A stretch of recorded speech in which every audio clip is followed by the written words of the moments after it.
Good morning everyone, welcome back to the channel. আজ আমি আবার বেরিয়ে পড়েছি। যেখানে যাচ্ছি তোমরা আশা করি অনেকেই জায়গাটা চেনো। তো আজকে রিকোয়েস্ট করব পুরো ভিডিওটা দেখবে, তোমাদের ভালো লাগবে।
এইগুলো হচ্ছে গদা ভবনে থাকার ঘর, আর আমি যেটুকু দেখলাম সেটুকু বেশ খুব সুন্দরই লাগলো।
এই মায়াপুর ধাম আমাদের একটা প্রিয় জায়গা। মাঝে মাঝে আমরা এখানে আসি, কিন্তু লকডাউনের কারণে অনেক দিন আসা হয়নি। নেক্সট টাইম ডেফিনেটলি আমরা সবাই একসঙ্গে আসবো।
এটা হচ্ছে নতুন মন্দিরটা, যার কনস্ট্রাকশনটা এখনো চলছে।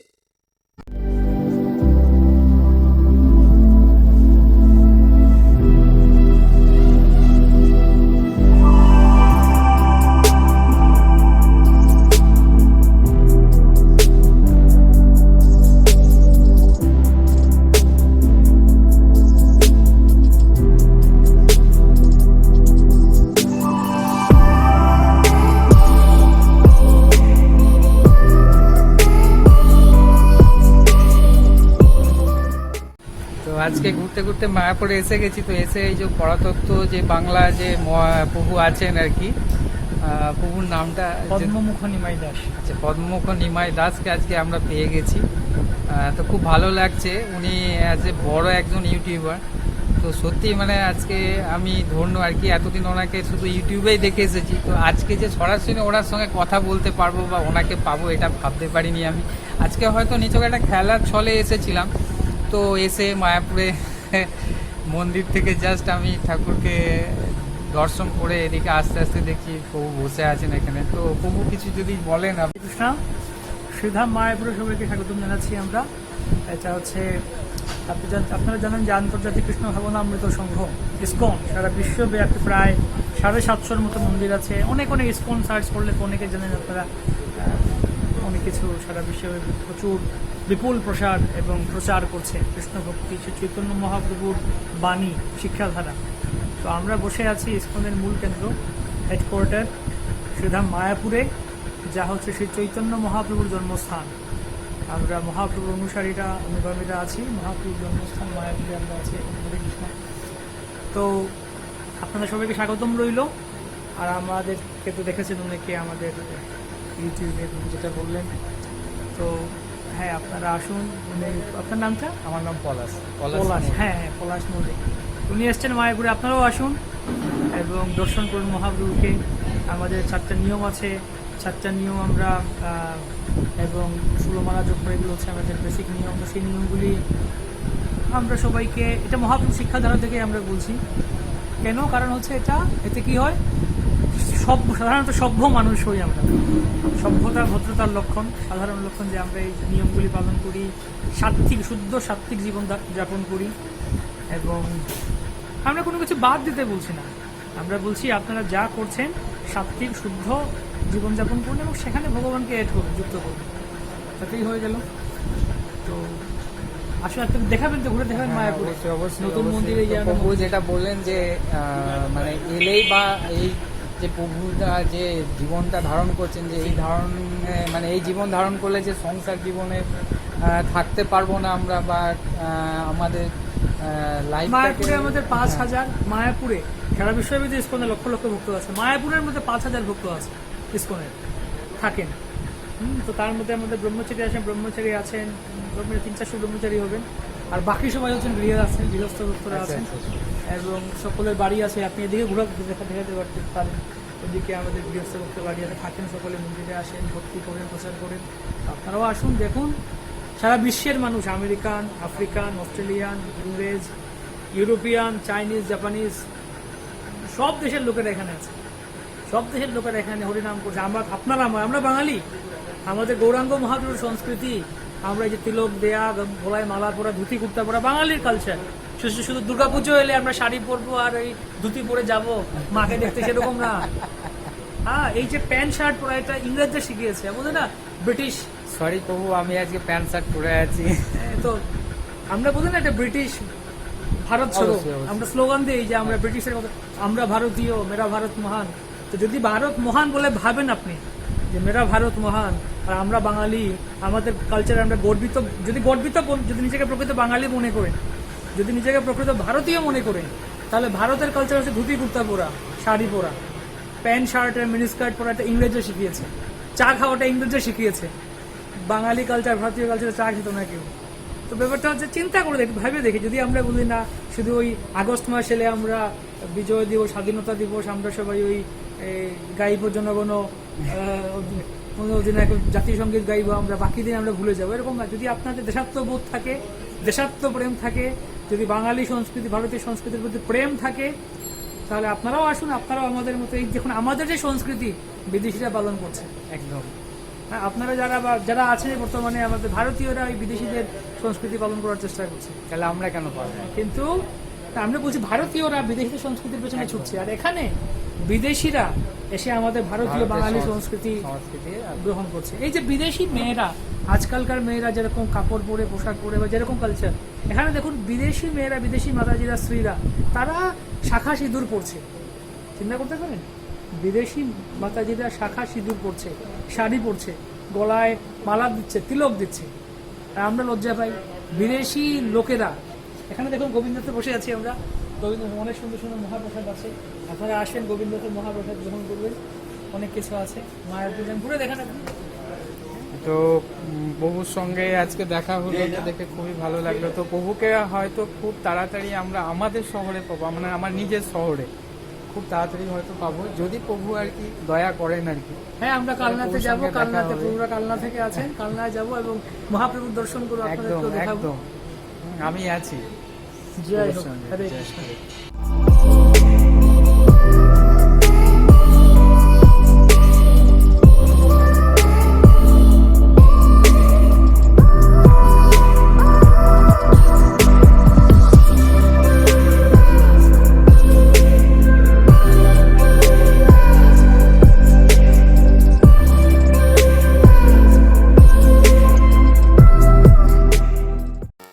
এটা হচ্ছে ইসকনের মেন মন্দির, এর ভিতরে ক্যামেরা অ্যালাউ নেই, তাই বাইরে দিয়ে দিলাম।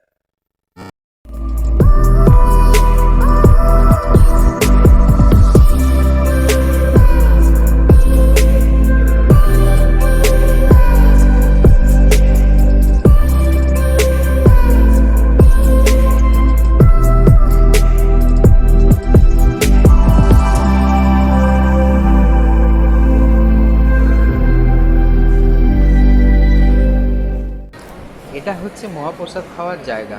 আজ লাঞ্চটা এখানেই ছাড়বো, কারণ এত দূরে এসে এ সুযোগ হাতছাড়া করা যাবে না। আর হ্যাঁ, আজ লাঞ্চে কি কি আছে সেটাও তোমাদের দেখাবো।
চলো এবার বাড়ি ফেরা যাক। ভিডিওটা ভালো লাগলে লাইক কমেন্ট শেয়ার করবে, আর যারা নতুন তারা অবশ্যই সাবস্ক্রাইব করে দিও। আবার দেখা হচ্ছে নেক্সট ব্লগে।